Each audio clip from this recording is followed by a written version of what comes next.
Hello, my Amazon friends. A lot of sellers think it's okay to just kind of put out a product there because your supplier says it's a good product and that it has high quality. Well, that's actually not true. I'm going to be sharing with you 7 ways how to actually ensure that the product you're selling is very, very good and will get good reviews. These are things that are most of the time overlooked by sellers, and they're very, very important because you want to have a good product, not just because it's the ethical thing to do, but even if you are just doing it for business purposes, you have to realize that the negative reviews are going to start to come in eventually.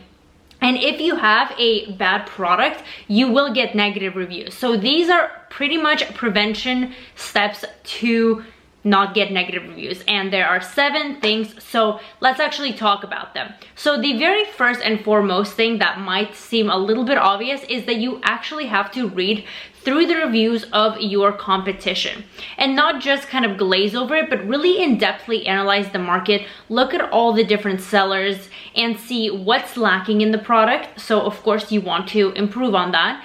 And on the opposite side, what's actually good about the product, because whatever is good, you want to keep, right? You want to make sure that your product is not missing those things. And looking through the reviews will allow you to see so many more things, such as how to bundle an item, what's lacking in it, and not just from kind of what's breaking or not working well, but just you will get the overall idea of what people are looking for in that specific product, and you will be able to add more value. Now, I'm going to be making a much more in-depth video on this, showing you exactly how I actually study markets and study Amazon reviews, things like that. So keep on the lookout, and I'll also link it below if I do make it at the point you're watching this video. So the second thing is, and again, this is something that people do not do, and that you have to contact a lot of suppliers. I don't mean 2, 5, 7, even 10. Honestly, when I source my product, I contact about 15 to 20 suppliers, and I make sure that they are high quality suppliers that are have the gold badge and also have trade assurance. And then there's other factors that I look for in them. There's actually a lot of factors. If you want to know them, that's all covered in my course. I talk about how to find and how to actually negotiate with suppliers for things that will benefit you and do this business model in a low risk way. A huge component does come from your suppliers, because you will know how to get a good product that's actually high quality and also a low amount in a low risk way. But contacting a lot of suppliers will give you more options, because most of them, not most of them, but a good amount don't reply. Another portion of them give vague, very vague answers, or just kind of answer a few questions and ignore the rest of your questions. Some have an MOQ that's just way too high, and it's not gonna, you know, it's not even reasonable, and some just don't have what you're looking for. So you want to give yourself a good kind of variety of suppliers, and based on that, based on how they communicate, how they respond, you will be able to narrow it down to the ones that actually can help you.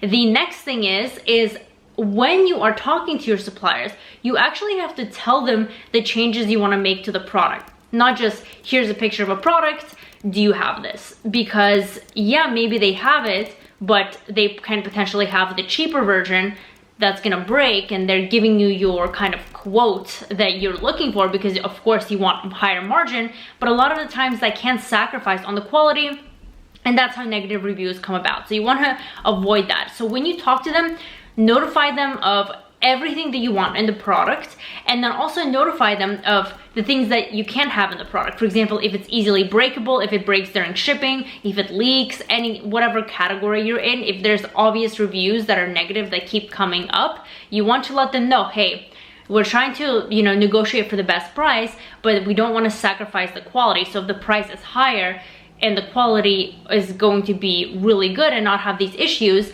then that's better. Because think about it, if people are already leaving negative reviews for these core problems, you want to make sure that's not in your product, because if they're leaving it for other sellers, they're also going to be leaving it for you, okay? The next one is a little bit of a trick, and that is you tell them that you're going to have an inspector come and inspect the products. Now, whether you actually decide on if to send an inspector or not is none of their concern, because things change. products are very variable. It really depends. I'll touch up on that on my next point. You know, some people advise samples, some people advise other things. If you're a student of mine, you know that I'm kind of not really into samples. I guess that brings me to my next topic. I'll hold off on that. Yeah, let me finish this point about the Inspection Factory, right? They're very affordable, and if you do have a very complex product that tends to break or has a lot of moving parts, or you're unsure if the production is going to be kind of to the level, then you probably should have an inspector come in. But if it's something simple and like foolproof, for example, let's say like a rubber spatula or a silicone spatula, I mean, it's going to be very, you have to put in a lot of effort to mess up a product like that, right? How do you mess that up? It's so simple. There's not moving parts to it, so maybe you don't need an inspection, right? Maybe not. Again, this is all up to you. It's your business decision. But if you let them know that you will have an inspector come, then they're going to be more on their toes, because basically in the terms you can put that yes, you're going to pay the 30% down payment, but then if an inspector comes and the product isn't good, you can actually say, you know what, I'm not going to pay the remaining 70%.